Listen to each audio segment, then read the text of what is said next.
When the family moved to the Oregon countryside, they thought they were escaping the chaos of the city, finding a peaceful, natural place. But nature was not gentle. It surrounded them with darkness and a heavy, suffocating silence. The new house sat alone in a bare clearing, as if the forest had swallowed everything around them but them. The tall black pine trees stood still like hundreds of silent witnesses. At night the wind whistled through the leaves, not like wind but like a soft, constant whisper. The house was built in the 1940s. It had an old-fashioned beauty, but every door, every step on the wooden floor groaned as if it were trying to warn. Behind the house, exactly 30 feet away, was a detached shed, rotten, abandoned, and seemingly forgotten by time. The corrugated iron roof was streaked with rust. The wooden door was warped, open only a crack. It always felt like someone had been standing inside, looking through that crack for a long time. Inside was a mess: rusted tools, tangled chains, faded old photos, and what looked like scratches on the wooden wall, long, deep, and completely unmentioned. The whole family avoided the place, but strangely at night they heard sounds coming from the barn, like metal falling, or fingernails scraping against rotten wood. The father had said he would clean it up, but he only said that and then stopped. Once he approached the barn door, stood still for a long time, his face white, then turned back without saying a word. He never touched the doorknob, and no one dared to ask why. That night the sky was pitch black, the wind whistling softly through the tall pines. The whole family was fast asleep except for Max, the gentle but extremely sensitive golden retriever. Max never barked randomly, but this time his bark sounded like he was trying to stop a nightmare from escaping into reality. The barks were irregular. Each bark was hoarse, raspy, and rumbling from his throat, carrying a primal fear. The boy, only 12 years old, woke up in a daze. His hands trembled as he fumbled for the flashlight under his pillow. He didn't call his parents. He didn't breathe hard. He just got out of bed and quietly pulled the curtains of his bedroom window back a little. Max was standing there, snarling as if he were facing some wild animal, or worse, something that shouldn't exist in this world. His eyes never left the old shed in the backyard, a place that no one had been in for years. Suddenly the sensor light came on. Cold light poured over the damp ground, illuminating every rotting leaf, every speck of dust suspended in the air. But the light also cast long, twisted shadows, as if the light itself were bending space. The barn door shook slightly. There was no wind. No one was there, or at least no one the boy could see. But Max, he didn't bark. Instead, he whined and backed away, tail tucked close to his belly, his whole body trembling as if something were approaching. But only he could sense it. And then, at the edge of the light, right next to the barn door, a shadow passed by, no sound, no clear shape, just a space darker than darkness. The next morning, the thick fog still hung between the pine trees, heavy as if the forest were trying to hide something. Before the sun could break through the gray clouds, they spotted footprints, deeply imprinted in the damp ground between the house and the barn. The prints were large, heavy, and distinct. Each step was regular, as if someone had left them on purpose. But the strange thing was, they only went one way, from the house toward the barn. There was no way back. It was as if something had walked out of the house in the middle of the night and disappeared inside that rotten barn and never returned. The father stared at the ground for a moment, then shook his head, maybe just a vagrant, avoiding the rain. Nothing. He said it, but his voice was not as steady as usual. His eyes flickered to the barn door, where a thin panel had just been opened, as if someone inside was trying to look out. The boy stood still, his heart pounding in his ears. He said nothing, but his whole body was cold, because last night he hadn't heard the door open. No footsteps, no lock clicking, only Max's barking, and the creepy feeling that something was standing right behind the glass, looking into his room not through the curtains, but through the darkness. A few nights later, the wind whistled through the pines like a whisper.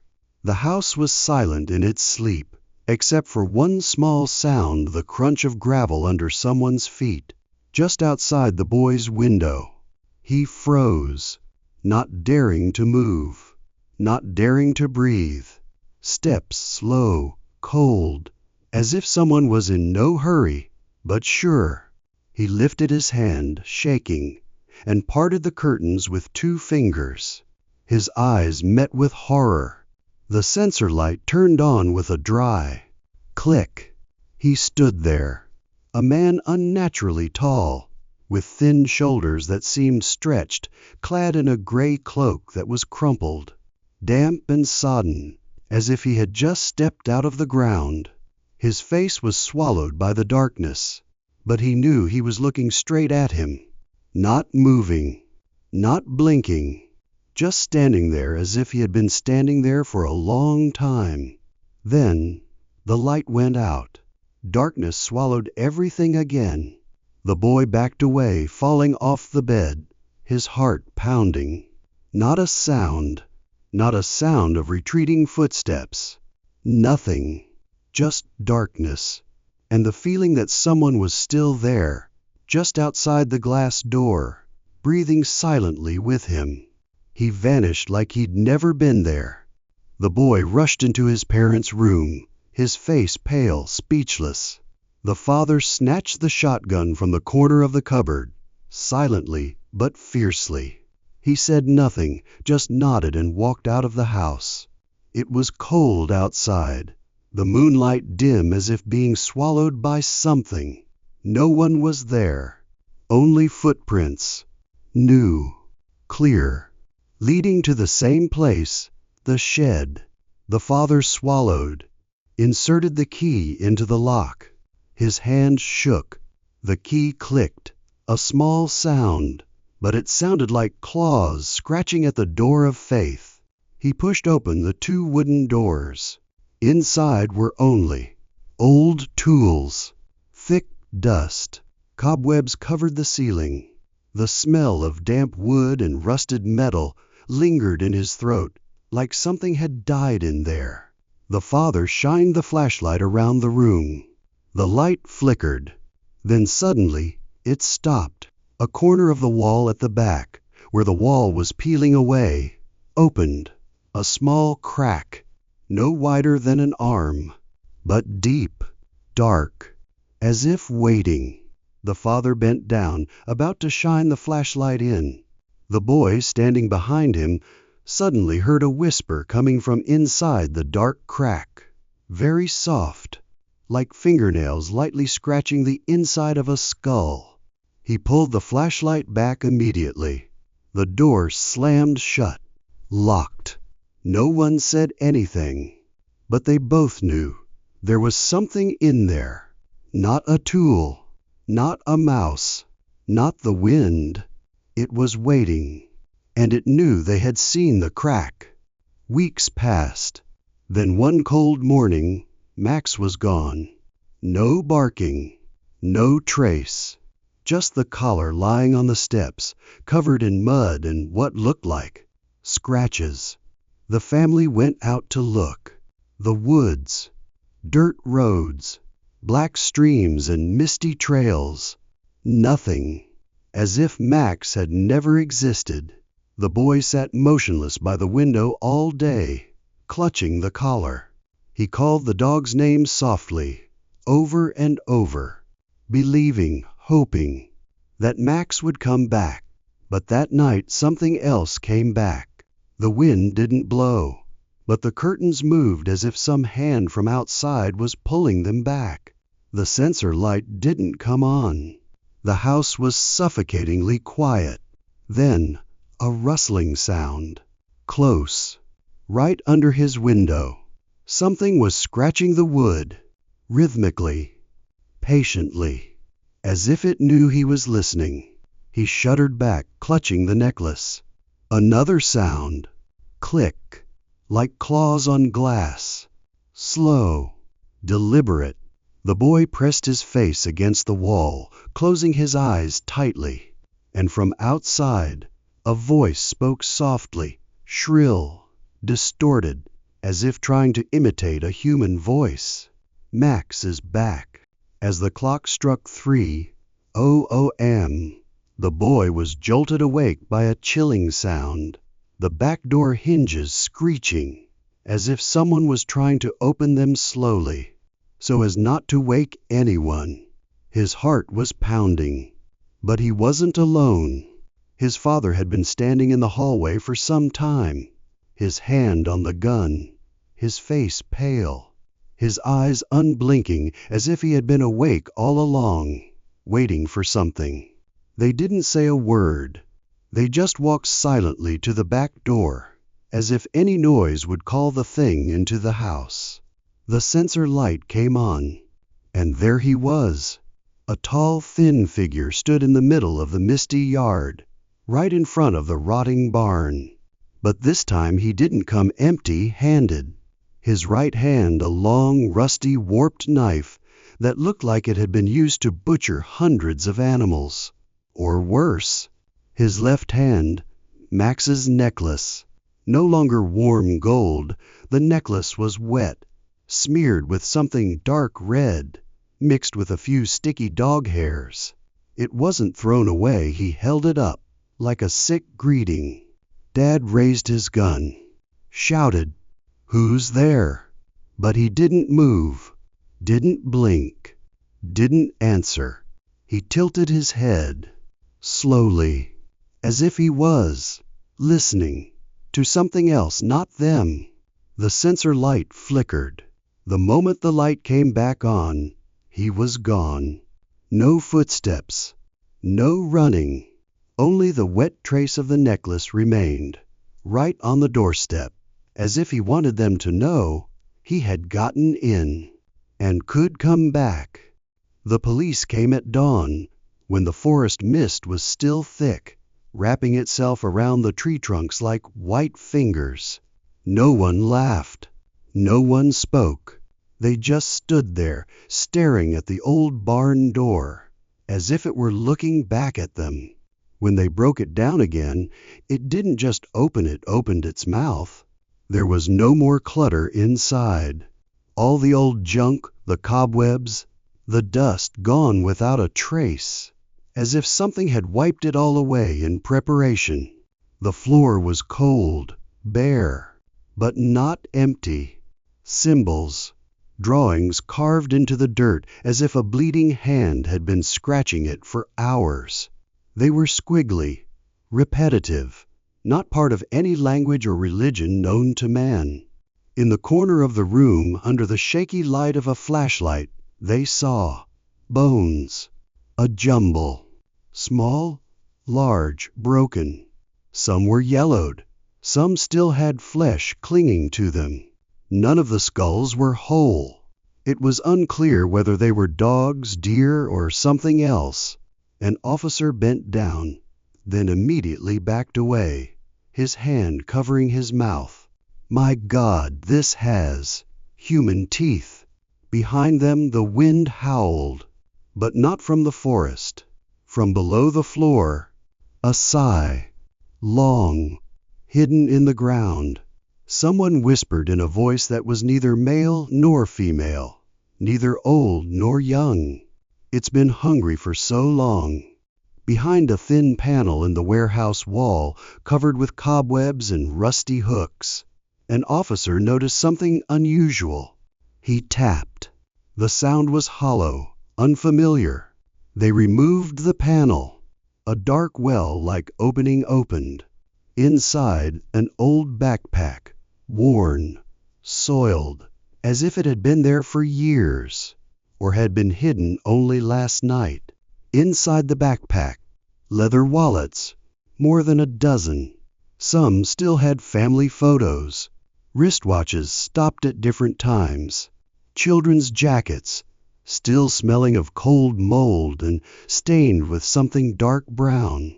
A pair of tiny women's shoes, with broken fingernails inside.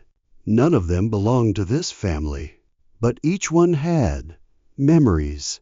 And then at the bottom, a black-covered notebook, stained with dried blood and scratched by fingernails. The first page contained only a shaky, scribbled line. I tried to leave this place, but it wouldn't let me go. Flip over. Something lives under the floor. It's hungry, and it's learned to imitate human speech. I heard myself calling for my mother in the night, but I didn't open the door. I'm not stupid like the others. Don't trust the call. Don't come out when there's a light. It likes the light. The last page contained no words, only a small handprint in black ash, imprinted on the page as if to hold the reader back. And when the policeman raised his head, the board they had just removed was back in place. No one had touched it. The notebook seemed to come to life under the flashlight. Its cover was moldy, dripping with dried blood. The pages stuck together like raw flesh pressed tightly together.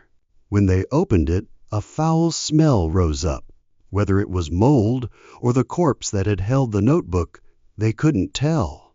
Inside, there were no words, not human words, just repeated symbols, spirals, squares, a house without a door, an eye without lids, drawn over each page like someone had gone mad and couldn't stop. Some pages were scratched, some were smeared with blood, and the strokes pierced the paper, like a pen had been stabbed with all the fear and despair. Then they discovered a drawing repeated throughout the notebook. The house they lived in, drawn from different angles, from the roof looking down at the bedroom, from the woods looking through the window, from inside, looking out. And the eye, there was always an eye, on the roof, in the mirror, in the palm of the hand, under the floor, just like the eye the child had dreamed of, wet, unblinking, just looking. Finally, on the page near the end, a single scribble. It has looked at me for 37 nights, and it is hungry. The last page, blank, but as the flashlight passed over it, the words began to appear, as if written in cold breath. The 38th night. Now it's your turn. They left that night without packing, without looking back. The police packed up what they needed to take, the notebook, the evidence, the remains of something unnameable. The house was empty now, but not quiet. In the car, when everything had fallen silent, the boy turned around. One last time. The pale yellow light filtered through the frosted glass, into the backyard, where the police had stretched out cold yellow tape. And then he saw it, a face, white, distorted, as if pressed against non-existent glass. No eyes, just two black holes, as if gouged out with fingers. It stood at the edge of the woods, beyond the warning wire, half hidden among the gray trees. Not moving, just looking. The boy blinked. The face was gone. Not a sound, not a trace, but in his chest the feeling remained. The feeling of being watched, like a breath touching the back of his neck and then quietly retreating into the darkness. They left, but the other thing did not. The boy screamed, a scream that shattered the night. Father rushed forward, his heart pounding, his eyes red from lack of sleep and pent-up fear. There, he pointed, his voice trembling. In the woods. There he stands. This time he did not disappear in time. In the dim light from the backyard lamp, the tall figure, his gray cloak torn as if covered in ash, stood motionless, facing the house, not hiding, not afraid, as if waiting. Father roared, like a cornered animal. He rushed out. The sound of his footsteps crushing gravel echoed in the middle of the night forest. A gunshot rang out, tearing the silence. 1, 2, 3 shots. Screams, curses. Then there was only the sound of the wind through the trees, and the darkness was denser than ever. He disappeared again. It was as if the forest had opened its mouth and swallowed him back. But this time the father did not turn back immediately. The boy stood in the doorway, waiting, the flashing lights, the wind howling in the forest. A small noise behind him. He turned around. It was not his father. A few days later they left, never looked back, to a place with neighbors, streetlights, cars driving through the night, sounds they had once avoided, now comforting. The old house was left like a shell, with the cold yard, the unlocked back door, and the shadow still waiting in the woods. But on the quietest nights, when the wind didn't blow and the lights didn't flicker, the boy still dreamed. He still saw the rotten wooden door open, the sound of the hinges creaking like someone moaning. He still saw the sensor light flash, but no face, just a dark space with a human figure, standing there, not speaking, not moving forward, not moving back, waiting. And then he woke up, cold sweat, heart beating out of rhythm. And in that moment, right before he opened his eyes completely, he knew he had never been in that house. He went with them. Summer 2018. 5 recent college graduates, Abby, Marcus, his younger brother Tim, Tim's girlfriend Hannah, and the unnamed narrator, drive deep into the Blue Ridge Mountains. They say they're looking for solitude, to disconnect from the world. No Wi-Fi, no cell phone reception, no noise, just them, and a lake, not on any official map, sitting quietly, swallowed up by the jungle, in the heart of a national park. Marcus is the guide. The map is an old water-smeared hand-drawn copy found in a used book at a local bookstore. No one asks why they believe it. No one asks where it comes from. The first night, they pitch their tent by the lake. The water is as smooth as glass. No wind, no sound. Then someone, probably Tim, blurts out, "This place is too quiet to be right." No one answered. But from that moment on, they began to hear the sounds they had come here to escape. The sounds of something, not human. The first night seemed normal. They roasted sausages on sticks, burned marshmallows by the fire, told jokes under the stars. But the laughter was drowned out by an unnatural silence. The forest wasn't exactly peaceful. It was silent, like someone holding their breath, watching. No insects, no owls, no wind rustling through the trees. Only the fire was burning, crackling as if whispering something. Abby was the first to notice. She turned her head, staring into a deep darkness between the trees. "Someone's watching," she whispered. No one answered. But from that moment on, every laugh carried a chilling aftertaste, because they were starting to feel they weren't alone. Second night, 11 p.m. The laughter died away as if strangled. Marcus stood up abruptly, his body as stiff as steel, his hand shaking as he pointed toward the edge of the forest. "Someone just." His voice was hoarse. No one said anything. Just the wind and the darkness. Someone slipped behind a tree. They held their breaths. Flashlights were pointed at the invisible space. Nothing but trees. But the way Marcus backed away, his eyes still fixed on the same spot, no one dared to laugh anymore. 20 minutes later, no sound, no conversation. Then a branch snapped. Not big, but too close. Tim whispered softly, "It must be a deer." But no one answered, because everyone knew deer don't stand and watch for 20 minutes before taking a step. When Marcus whispered a warning, his voice no longer friendly but a fear that had shrunk into a person, Abby nodded slightly. "Let's get in the tent," she said, but it was as if she feared something out there might hear. They put out the fire hastily, steam rising like a soul escaping the ground. The tent zipper screeched a deafening shriek in a world that held its breath. Then everything was gone. No light, no laughter, just the jungle, endless and empty, as if the universe had retreated to make room for something else that was coming. They lay there, the thin blankets not enough to cover their confusion, eyes staring at the tent ceiling where the darkness had no shape, but it had intent.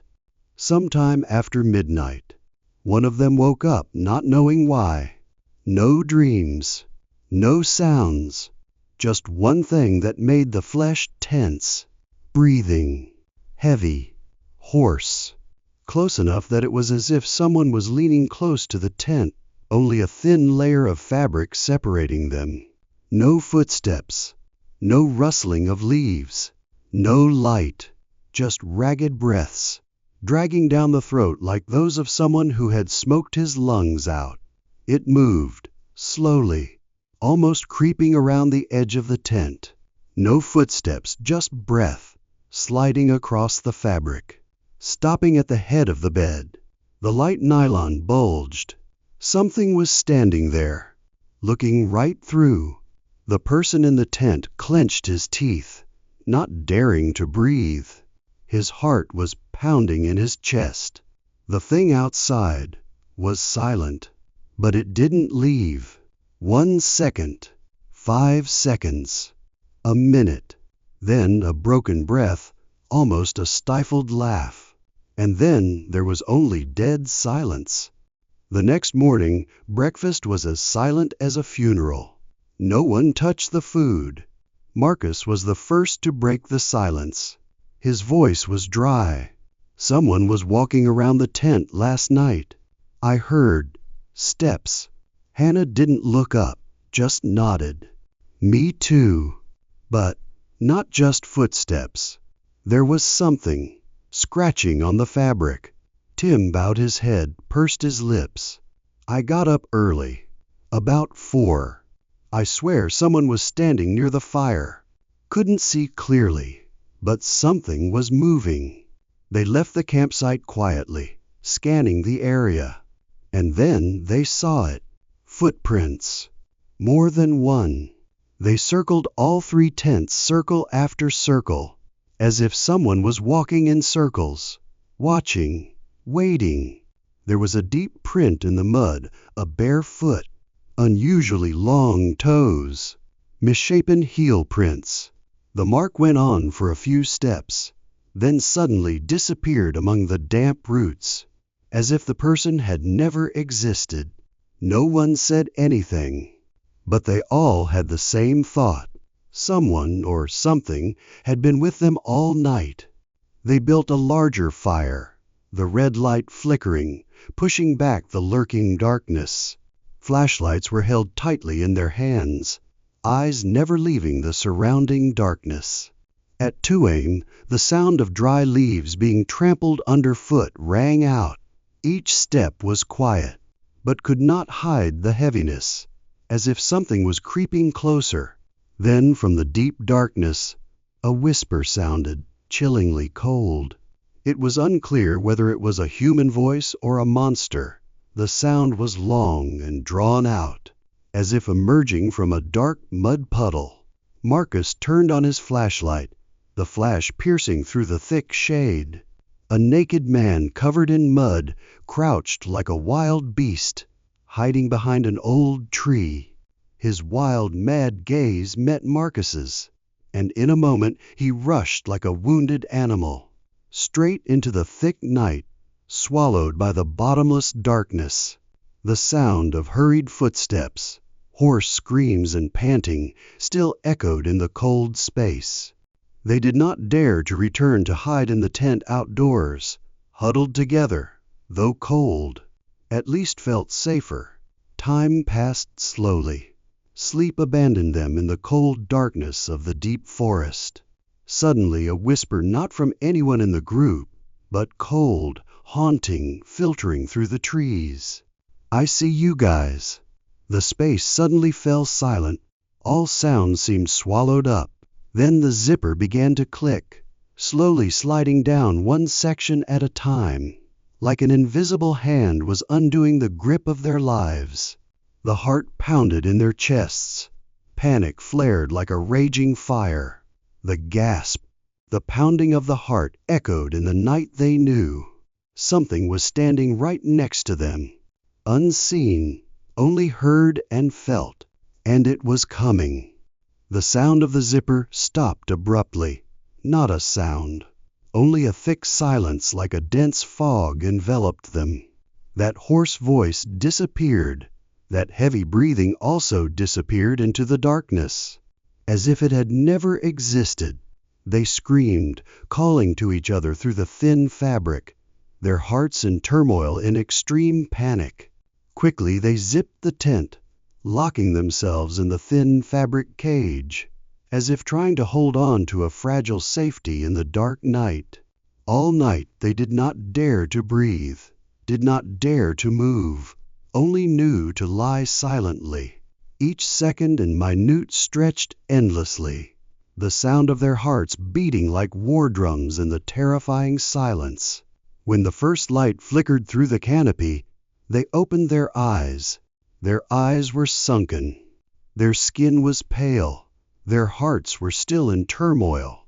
Without a word, without a look, they quietly packed up, carrying unspeakable horror, and left the place, leaving behind the darkness and mystery that still lingered in the deep forest. The scene at the ranger station, the lights flickering dimly. The group stood trembling, each word escaping like a gasp, trembling and not daring to speak louder. They recounted everything, every chilling detail, as if afraid that if they missed even the smallest thing, it would invite the nightmare back. The ranger looked at them with eyes full of experience and worry. They admitted there had been many reports of people living secretly in the forest, not only stealing but also doing more cruel things, things that few people dared to say. The atmosphere was thick with fear. The silence between them stretched like an invisible wall. Getting out of the car, laughter rang out awkwardly, trying to dispel the cold feeling. But underneath that laughter was a simmering fear, undeniable. That fear clung to them, creeping into the darkness, following them on every path, in every quiet moment. After graduating from college, a 23-year-old man moved into a shabby studio apartment in Chicago. It was nothing special, just a single room on the top floor of a run-down 3-story building, where the hallways were dark even during the day, and the stairs groaned whenever someone walked past. The apartment was cheap, too cheap for the area. The landlord didn't ask much, just gave him a long, strange look, and then pushed the key into his hand, as if trying to escape something. The room was clean, at least on the surface, but there was no warmth. The walls were stained with yellow stains, like the remains of things that had not been told.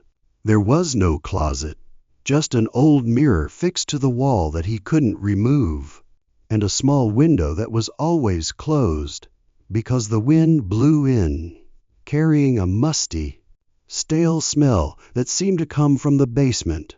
But it was all he could afford, with student debt strangling him and a bank account that was down to pennies. He told himself he'd get used to it, but that first night he'd been jolted awake by footsteps not in the hallway, but in his empty room. And from then on, he was never truly alone again. The only window in the apartment looked out onto a narrow alley that was like a crack between two worlds. Across the street was another building, an eerie, identical building, as if someone had copied every detail and pasted it on the other side. The windows opposite were dark, impersonal, and always closed. But he could feel eyes watching him from somewhere in the thick darkness. The alley was so narrow that two cars couldn't get through at the same time. A cold, narrow confinement sandwiched between two dark blocks of concrete. During the day, sunlight barely touched the ground. Everything was bathed in a sickly gray light, as opaque as the air in a dying man's chest. But at night, the alley was no longer an alley.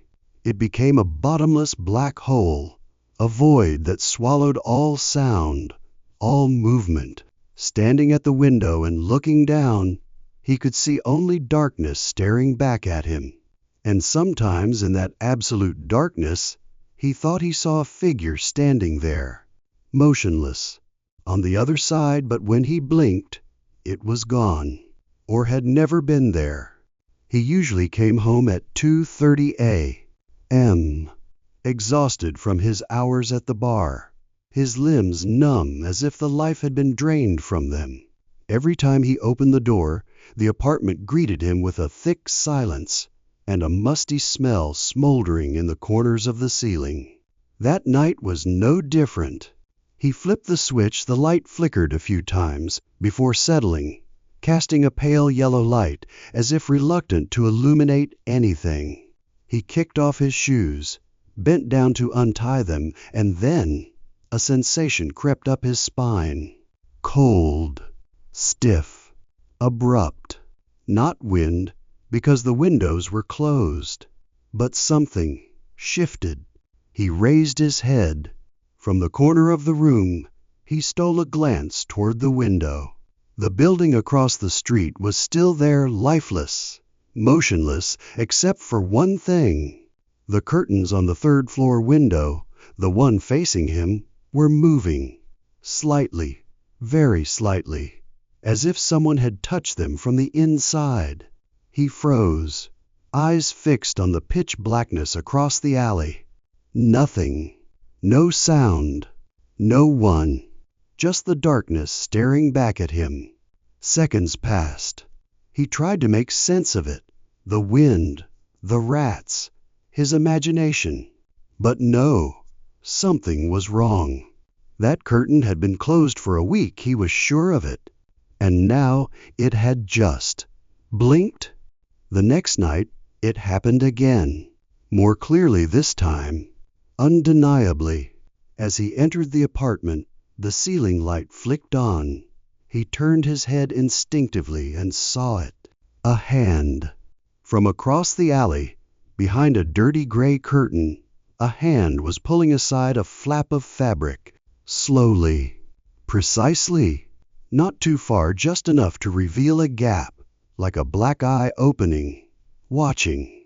There was no light from that room, no lamp, no other movement, just darkness, thick, suffocating. But the hand was real, thin, pale as the skin of a drowned person. The fingers were long and spindly, as if the blood had been drained from them.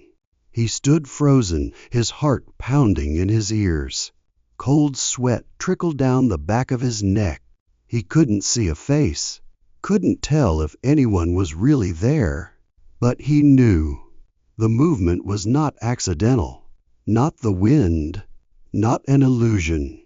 It was, watching him, quietly, patiently, as if it had been waiting for a long time. Then the curtain closed, without a sound, as if nothing had happened. But he did not dare go to the window again. Night after night, the terrifying cycle continued, like a sick ritual choreographed to the exact moment. Every time he turned on the light with just a click, the other curtain moved. No jerk, no rush. Always the same slow pull, like the other hand savoring every moment of stripping him from the darkness. The curtain parted, a slit as thin as a cut, revealing not a room but an endless void, black, solid, emotionless. No light, no reflection, just a pair of shapeless eyes watching, lost in silence. He tried everything, turned off the light, quietly, sat motionless for hours, waiting. And when the room was dark, nothing happened. The curtain remained motionless, as innocuous as any other window in this dead neighborhood. But as soon as he turned on a light, even a small one in the kitchen, even a faint glow through the crack in the bathroom door, it happened.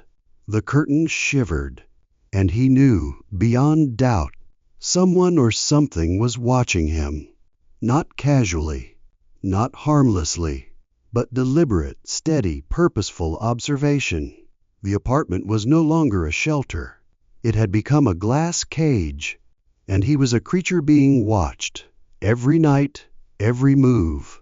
He asked the landlord about the apartment across the alley, the one with the curtains that fluttered every night when he turned on the light. He asked cautiously, as if he feared his words might awaken something. The landlord looked at him for a moment, then laughed, a dry, unnatural laugh that lasted longer than it should have. "That room? Vacated not long ago," he said, waving his hand as if to dismiss a trivial matter.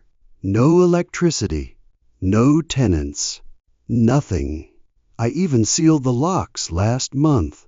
He stood still. His eyes didn't blink. "No electricity? No people? Are you sure you're not daydreaming?" The landlord added, half joking, half examining. "That room doesn't even have a light to turn on." He nodded, smiled wryly, and turned to leave. But each step felt heavier, as if something were pulling him down through the floor.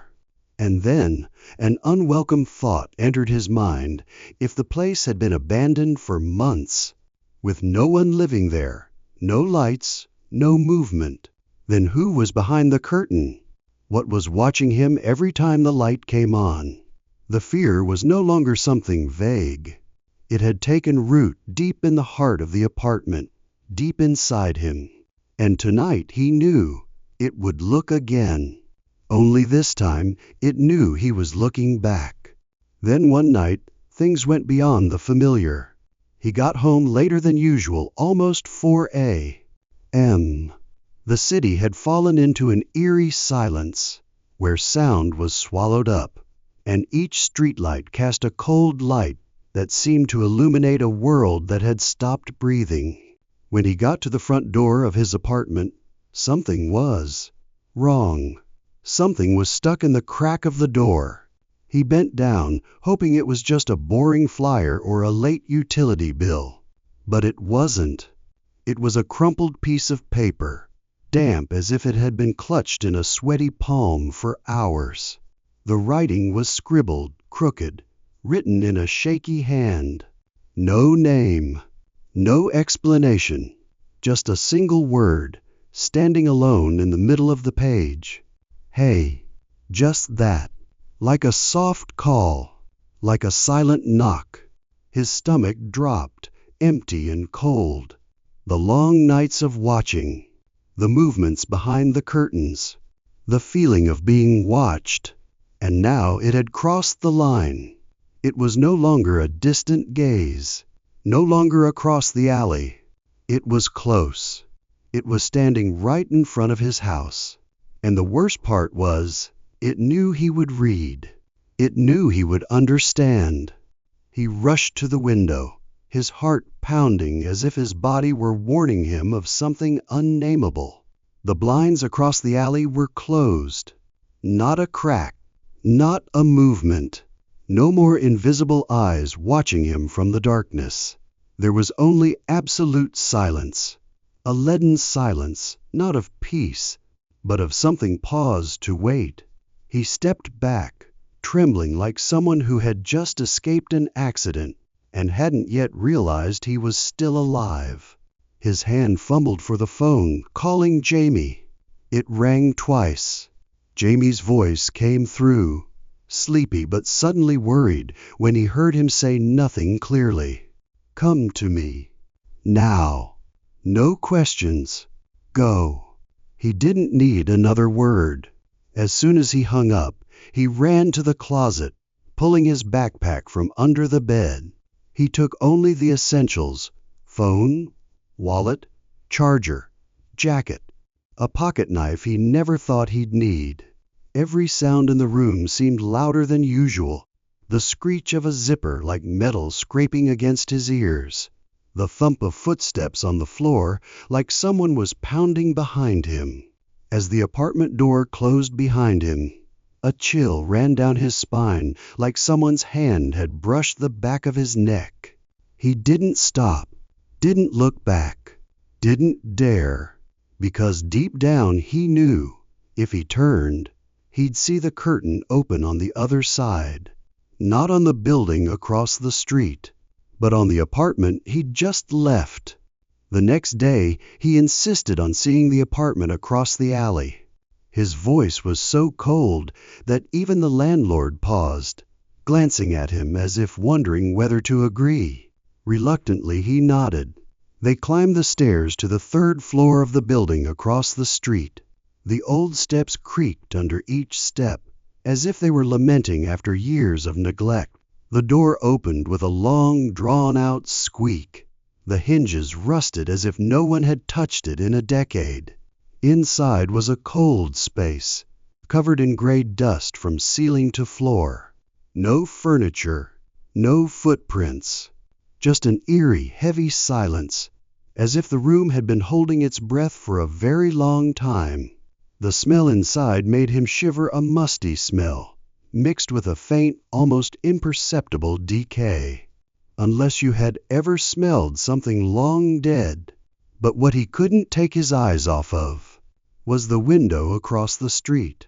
From here, he could see straight into his apartment, the room with the nightlight still on.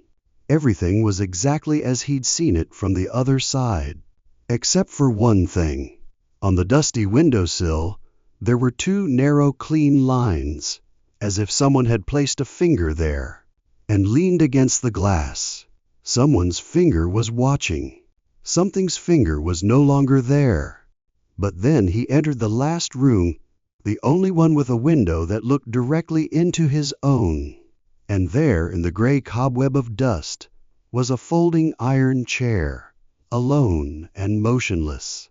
It was not askew. Not askew. It was placed exactly in the middle of the window. So perfectly that it was creepy. The legs of the chair dug into the dust, revealing a faint circle, a trace of a long, patient presence. There was nothing else. No table, no lamp, no furniture. Just the chair, and the empty space where some shadow had once occupied it. He stepped closer, his heart pounding like a drum. Through the moss-covered glass, he could see his own apartment across the street. Its dull yellow light, a silent warning. He could picture it all too clearly. Every night, someone sat there, in the dark, unmoving, without blinking, just watching him every time he turned on the light, changed clothes, fell asleep in the chair. Every action, every habit, every detail. Remembering, taking in, savoring. The chair was empty now, but he didn't feel alone. Not anymore. The police were called. They brought cameras, sealed bags, boxes of fingerprint powder. They searched every corner, asked every question, checked every door, every window. But then, one by one, they left. No trace, no fingerprints, no residency records, No one who had rented the apartment. Just an empty room and a chair. The file was closed as if nothing had ever happened. But he knew that eyes had passed through that window every night, patient and silent as a ritual. He knew he had been watched perhaps even when he thought he was alone. And worse, that gaze needed no body, no presence, no reason, just a window, a light on, and a chair. People told him to forget it, but from that day on, he never closed the curtains at night again, because sometimes he still felt something sitting somewhere in the dark, looking back. He left that same week, didn't look back, didn't close the door, just grabbed his backpack and ran like the place would burn if he stayed another minute. But the fear wouldn't stay. It followed him, sneaked into his sleep, drifted away in the wind against the glass every night. Who was in that apartment? How long had they been watching him? How did they get in and why? Hey, the questions echoed like whispers in the back of his head. No one answered. No one could. He tried to forget. He changed his phone number. He cut off social media. He pulled the curtains tight every night, but sometimes it still felt. The feeling that something was just out of sight, not moving, not leaving, just looking. And every time the light reflected off the dark window, he remembered that room, the folding chair, the glass, the darkness as deep as a grave. No answer, no reason, only the memory of a black doorway and the feeling that somewhere someone was still watching. Sometimes he still dreamed of that window, not again but again, as if the dream had never ended, had just retreated into darkness to wait for another night. In his dreams, the curtain didn't just move. It opened, and from behind, something as black as cold ash was watching him, faceless, eyeless, just the feeling of being overwhelmed by its presence. Worst of all, sometimes he would wake up in the middle of the night, cold, heart pounding. And then he knew some curtain somewhere nearby had just moved. It wasn't the wind. It wasn't his imagination. It was a reminder. It hadn't left. It was just waiting for him to look again.